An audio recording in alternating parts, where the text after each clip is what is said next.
Padahal sudah berjanji ingin masuk ke final bareng-bareng guys ya. Sangat-sangat disayangkan guys ya. Negara tetangga jersey kuning harus takluk dengan Filipina dengan skor 2-0 cuy. Buset dah guys. Guys siapa sangka guys ya, Filipina mainnya gacor abis cuy. Buset dah. Gua kira guys ya di grup A ini guys yang jago itu King Indo dan juga Malaysia. Tapi guys ya secara tiba-tiba guys ya, Filipina muncul sebagai kuda hitam cuy. Padahal guys ya di kubu Malaysia itu ada adiknya Syamar Kati dan juga ada Fergus Tirne cuy. Tapi bisa kalah dengan Filipina 2-0 gitu ya. Buset dah. Sangat-sangat disayangkan guys ya. Semoga aja lah King Indo melawan Brunei tidak kalah seperti Malaysia cuy. Yeah. Katanya mau mengajari tutorial cara mencetak gol untuk timnas Indonesia. Tapi hanya melawan timnas Filipina aja mereka kalah 2-0 ya guys. Ini sungguh ironis. Sebelumnya timnas Malaysia ini sangat pede bisa membantai Filipina. Tapi pada akhirnya Filipina lah yang membantai timnas Malaysia. Pepatah Malaysia mengatakan, sombong dulu baru kalah. Itulah yang bisa digambarkan untuk timnas Malaysia. Padahal supporternya sangat ingin mengasih tutorial cara mencetak gol yang baik dan benar. Tapi hanya telur yang didapat untuk melawan timnas Filipina. Cara yang baik dan benar untuk mencetak gol adalah lihat YouTube timnas Indonesia. Bagi netizen Indonesia, tolong kasih komentar yang baik dan benar. Thank you. Malaysia kalah 2-0 kepada Filipina. Aduh, apa benda ni weh? Sejujurnya keputusan game pertama Harimau Muda di peringkat kumpulan AFF Mandiri Cup menghampakan. Bukan kerana kita main teruk. Sebenarnya Malaysia yang mengawal permainan dari awal dan mempunyai banyak peluang untuk menang game ini. Cuma defense kita buat kesilapan, serangan kita kurang klinikal dan kawasan tengah kita kurang chemistry. Link up tak begitu menjadi ke kawasan tengah disebabkan touch yang berat dan juga passing yang tak tajam. Dan ada beberapa situasi di mana pemain Harimau Muda memegang bola terlalu lama dan ini menyusahkan kita memecahkan low block Filipina. Kebanyakan serangan kita datang dari kawasan luas melalui Alif Izwan di separuh masa pertama dan Nabil Qayyum di separuh masa kedua. Mungkin untuk game akan datang kita boleh guna Haziq Kuti sebagai box to box midfielder untuk memberi dimensi serangan yang berbeza di mana dia boleh carry bola ke depan. Hakimi Azim dengan Fergus Tirne kurang nasib baik. Sekurang-kurangnya boleh dapat sebiji gol seorang hari ini. Haikal Danish pemain yang bagus tapi disebabkan fizikal kecil, dia memerlukan pemain sekitar dia link up lebih laju dan tepat baru boleh nampak kebolehan sebenarnya. Apa pula pendapat korang game Harimau Muda lawan Filipina? Komen kat sini. Malaysia tiap-tiap bulan nak malukan negara. Harimau Muda telah pun dikalahkan oleh Vietnam dengan skor 2-0. Aku rasa tak payah panggil Harimau Muda lah kot. Panggil binatang-binatang lain yang lebih sesuai lah. Anjing ke, kucing ke kan. So, bagi aku, skrip yang lebih kurang sama macam game yang lepas. Dalam game yang lepas, aku dah cakap kalau kita main dengan cara yang sama, kita takkan menang, kita takkan skor gol. Dan betul lah apa yang terjadi dalam game kali ini. Mungkin lebih baik sikit daripada game sebelum ni. Kita boleh pegang bola sebenarnya.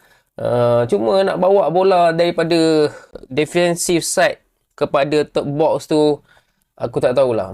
Macam kekurangan idea, kekurangan creativity. By the way, ini player Mukairi ni betul ke dia pakai nombor 7?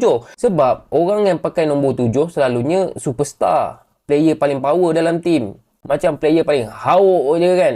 Tapi itulah hakikatnya guys. By the way, betul referee agak berat sebelah sebenarnya. Sebab seawal minit 12 kad kuning sudah pun dilayangkan. Dan bagi aku itu bukan kad kuning, langsung tak layak untuk dapat kad kuning. Tapi kita dah tahu Vietnam memang selalu main macam tu. Okay. Dan masih lagi ada defensive mistake. Setiap game masih ada lagi defensive mistake. Kali ni dapat penalti lagi.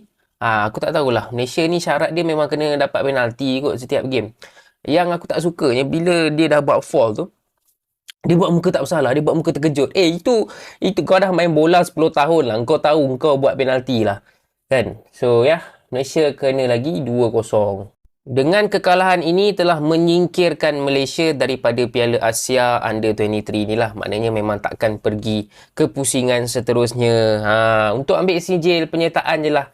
Kalau kau masuk Piala Asia ni untuk sijil penyertaan je, tak payahlah. Buat habis beras je. Okey, itu saja guys. Boleh komen pendapat korang dan jangan lupa follow channel ni. Harimau Malaya kena batunya, kalah telak lawan Filipina di laga perdana. Timnas Malaysia U23 harus menelan pil pahit di laga perdana grup A Piala AFF U23 2025 setelah dikalahkan Filipina dengan skor 0-2 tadi malam. Kekalahan ini semakin terasa memalukan karena datang setelah tim Harimau Muda begitu percaya diri, bahkan terkesan sombong jelang turnamen, mengklaim bahwa salah satu tim favorit juara. Namun kenyataannya mereka justru dipermalukan oleh Filipina yang tampil lebih efisien dan tajam lewat serangan balik mematikan. Tonton aksi Garuda Muda dengan keliling ada di bio. Malaysia terlihat frustasi sepanjang babak kedua dengan sederet peluang emas yang gagal dimaksimalkan, termasuk tembakan yang mentur mistar dan duel 1 lawan 1 yang dimenangkan kiper Filipina. Reaksi para pemain Malaysia yang mulai emosional menggambarkan betapa kerasnya tekanan yang mereka rasakan. Hasil ini jadi tamparan keras atas kepercayaan diri berlebihan yang mereka tunjukkan sebelum turnamen ini dimulai. Filipina berhasil mengalahkan negara kecil Malaysia 2-0 di laga pembuka Piala AFF U23. Ya, Malaysia sebenarnya walaupun negara kecil tampil dengan kekuatan penuh. Malaysia menurunkan pemain naturalisasinya yaitu salah satunya Fergus Tierney. Tapi negara besar Filipina menurunkan pemain aslinya semuanya. Tapi Malang tidak dapat dielakkan. Malaysia harus kebobolan 2 gol lewat pemain asli dari Filipina, yaitu pemain bernomor punggung 7, Otu Banatao. Meskipun negara kecil, Malaysia coba membalas untuk menyamakan skor, tapi tidak bisa-bisa. Bola tidak bisa masuk ke gawang daripada Filipina. Hingga akhirnya skor 2-0 bertahan sampai peluit akhir dibunyikan oleh wasit. Dengan hasil ini membuat Malaysia sebagai negara kecil berada di rank 3 klasemen Piala AFF U23 Grup A. Sementara Filipina yang merupakan negara besar berada di ranking kedua. Karena puncak klasemen diisi oleh Indonesia yang saat video ini dibuat lagi unggul 8-0 atas negara besar Brunei Darussalam. Semoga sukses untuk pertandingan berikutnya buat negara kecil Malaysia. Salam Di Mateo. Gua lihat-lihat timnas U23 Filipina ngeri juga guys. Sejauh ini timnas Malaysia masih ketinggalan 2-0. Kini pertahanan timnas Filipina sulit ditembus. Kita tunggu saja nanti hasil akhir di pertandingan Piala AFF U23 kali ini. Ya udah guys, itu aja info dari gua. Jangan lupa follow akun gua. Bye. Ya tadi sebelumnya Malaysia kalah ya 12 Filipina 0-2 ya. Tapi kan balik-balik lagi, sepak bola Filipina itu kan bangkit enggak. Jadi ngalahin Malaysia yang, kalau Malaysia kan yang lagi benar-benar dia bikin serius adalah timnas seniornya. Karena banyak diasporanya mereka juga ya Om ya. Under 23-nya kan nggak tahu kayak apa. Jadi kalau kalah lawan Filipina wajar-wajar aja. Kenapa? Filipina kan juga bangkit di segala macam kelompok usia. Ya, tapi kita harus waspada jadinya lawan Filipina hari Jumat nanti gitu.